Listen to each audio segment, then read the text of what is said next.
ଜାମୁତୋଟା ସରସ୍ୱତୀ ଶିଶୁ ବିଦ୍ୟା ମନ୍ଦିରର ବାର୍ଷିକ ଉତ୍ସବ। ପ୍ରତାପ ଶାସନ ପଞ୍ଚାୟତ ଅଧୀନ ଜାମୁତୋଟାସ୍ଥିତ ସରସ୍ୱତୀ ଶିଶୁ ବିଦ୍ୟା ମନ୍ଦିରର ସପ୍ତଦଶତମ ବାର୍ଷିକ ଉତ୍ସବ ଆଜି ସ୍କୁଲ ନିକଟସ୍ଥ ସ୍ୱପ୍ନେଶ୍ୱର ଦେବଙ୍କ ମନ୍ଦିର ନିକଟସ୍ଥ ପଡ଼ିଆ ପରିସରରେ ଅନୁଷ୍ଠିତ ହୋଇଯାଇଛି। ଏନେଇ ସ୍କୁଲ ସମ୍ପାଦକ ଚୈତନ୍ୟ ସାହୁଙ୍କ ସଭାପତିତ୍ୱରେ ଅନୁଷ୍ଠିତ ସଭାରେ ପୂର୍ବତନ ବିଧାୟକ ଡକ୍ଟର ଅରବିନ୍ଦ ଢାଲି ମୁଖ୍ୟ ଅତିଥି ଭାବରେ ଯୋଗ ଦେଇଥିଲେ। ପ୍ରଧାନ ଆଚାର୍ଯ୍ୟ ସର୍ବେଶ୍ୱର ରଣସିଂ ବାର୍ଷିକ ବିବରଣୀ ପାଠ କରିଥିଲେ। ଅନ୍ୟମାନଙ୍କ ମଧ୍ୟରେ ସହପ୍ରଧାନ ଆଚାର୍ଯ୍ୟ ପ୍ରଦୀପ କୁମାର ଜେନା, ଶିକ୍ଷାବିତ ବିଭୂତିଭୂଷଣ ପଟ୍ଟନାୟକ, ଗୀତିକାର ସୌମ୍ୟା ଦାସ ଓ ଡକ୍ଟର ରଜନୀରଞ୍ଜନ ଦାସ ପ୍ରମୁଖ ସମ୍ମାନିତ ଅତିଥି ଭାବରେ ଯୋଗ ଦେଇଥିଲେ। ଏହି ଅବସରରେ ବାର୍ଷିକ କ୍ରୀଡ଼ା ପ୍ରତିଯୋଗିତାର କୃତି ଛାତ୍ରଛାତ୍ରୀମାନଙ୍କୁ ଅତିଥିମାନେ ପୁରସ୍କୃତ କରିଥିଲେ। ବିଦ୍ୟାଳୟ ସଭାପତି ଶଙ୍କର ସାହୁ ଧନ୍ୟବାଦ ଦେଇଥିଲେ। Bureau report, Jaydev News. Saraswati Shishu Vidya ମନ୍ଦିର ଆଜି ତାର 17ତମ ବାର୍ଷିକ ଉତ୍ସବ ପାଳନ କରୁଛି। ଆଉ ये ଶିକ୍ଷାନୁଷ୍ଠାନଟି ଆମର ବହୁ ଉଚ୍ଚ ମାନର ଏବଂ ଉଚ୍ଚ କୋଟିର ଶିକ୍ଷାନୁଷ୍ଠାନ ये ଅଞ୍ଚଳ ମଧ୍ୟରେ ଆଉ ବହୁତ ଛାତ୍ରଛାତ୍ରୀ ବୃତ୍ତି ଆଉ ମେଧାବୃତ୍ତି ସବୁ ପାଇକିରି ଏଠି ଉତ୍ତୀର୍ଣ୍ଣ ହେଇକିରି ବଡ଼ ବଡ଼ ପଦପଦବୀରେ ମଧ୍ୟ ଅଧିଷ୍ଠିତ। ଆଉ ଆମର ଲକ୍ଷ୍ୟ ହେଉଛି ଆମେ ପିଲାମାନଙ୍କ ମଧ୍ୟରେ ଥିବା ଲୁକାୟିତ ପ୍ରତିଭାକୁ ବିକଶିତ କରି ଆମକୁ ଦେଶ ପାଇଁକା ତାଙ୍କର ଅବଦାନ ରହିବା ପାଇଁକା ଆମେ ସବୁବେଳେ ସଦାସର୍ବଦା ଚେଷ୍ଟିତ। ଯେଉଁଥିପାଇଁ ଏ ବିଦ୍ୟାଳୟ ପିଲାମାନଙ୍କ ପାଇଁକା ଉଦ୍ଦିଷ୍ଟ। सरस्वती विद्या मंदिर जामतोटार 17तम वार्षिक उत्सव प्रति वर्ष अति सुंदर भाव उत्सव पालित हुए एवं बहु विशिष्ट कर्मकर्ता एमाने आसंती एथिरे जोग दियंती तांकर मत व्यक्त करती समस्ते भूयसी प्रशंसा करती। सभापति शंकर साहू महोदय, संपादक आमर चैतन्य साहू अति सुंदर भाव में पाठ पढ़ा हुए। मु तो दीर्घ 10-15 वर्ष यही अनुष्ठान सहित संश्लिष्ट। मत सब बेले डाकती मु आसे प्रत्यक्ष भाव में जड़ित।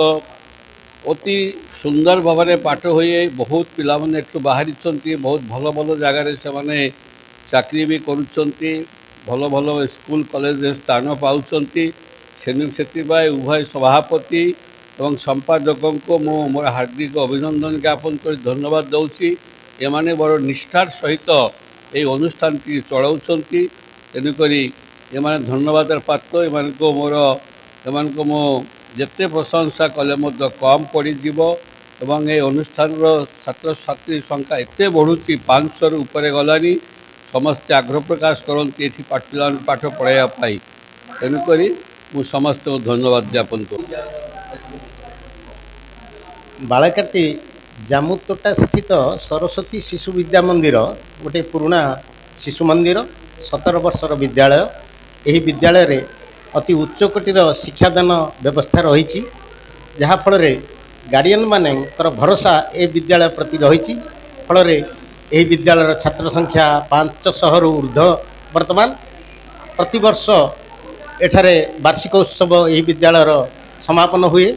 खूब सुंदर भाव में यही उत्सव अनुष्ठित हुए। पिला भितर विभिन्न प्रतिभा रही से प्रतिभा को विकसित करने पिला मध्य विभिन्न प्रतियोगिता अनुष्ठित हुए। से यही वार्षिक उत्सव समय पुरस्कृत करा जाए, उत्साहित करा जाए। केवल पिला शिक्षादान दि जाए ना, पिला नैतिक विकास एठारे प्रचेष्टा जारी रही। पिला माने आगामी दिन में केमती भल मनीष सुनागरिक हो देशर ना रखिए से शिक्षक माने समस्ते यत्नशील। तेणु यही विद्यालय आगामी दिन में निश्चित भाव में गोटे सुंदर विद्यालय रूपे स्थानित हम ए अंचल ये मु आशा करुच्ची आ विश्वास करुच्ची। मैंने 17तम जो आम सरस्वती शिशु विद्या मंदिर वार्षिक उत्सव ये माने सुचारू रूपे परिचालन कर। बर्तमान स्कूल स्ट्रेंथ जहाँ भूतरे 500 रु ऊर्ध्व बड़ा श्रृंखलित भाव में स्कूल चली बहुत भल पोजिशन पिला रखुच्च ना कर ब्लॉक लेवल डिस्ट्रिक्ट लेवल बड़ा खुशी कथा। आज जो वार्षिक उत्सव पिला जो उत्साह जो सांस्कृतिक कार्यक्रम अति चित्ताकर्षक उद्योगी आमर जे प्रेसिडेंट शंकर साहू सेक्रेटरी चैत्र साहू एक सब व्यक्तिगत उद्यम एवं जो परिचालना कमिटी अच्छा शिक्षक शिक्षयित्री अच्छा समस्त उद्यम को प्रशंसा मुझे रही पारना चमत्कार भाव में आज है सब गार्डियन मान उपभोग कले खूब भल लगा परिवेश। ओम शांति ओम शांति ओम शांति ओम शांति ओम शांति। जय जगन्नाथ जय जगन्नाथ जय जगन्नाथ जय जगन्नाथ जय जगन्नाथ जय जगन्नाथ। बोलो भारत माता की जय भारत माता की जय। आज सरस्वती शिशु मंदिर जामकोटार 17तम वार्षिक उत्सव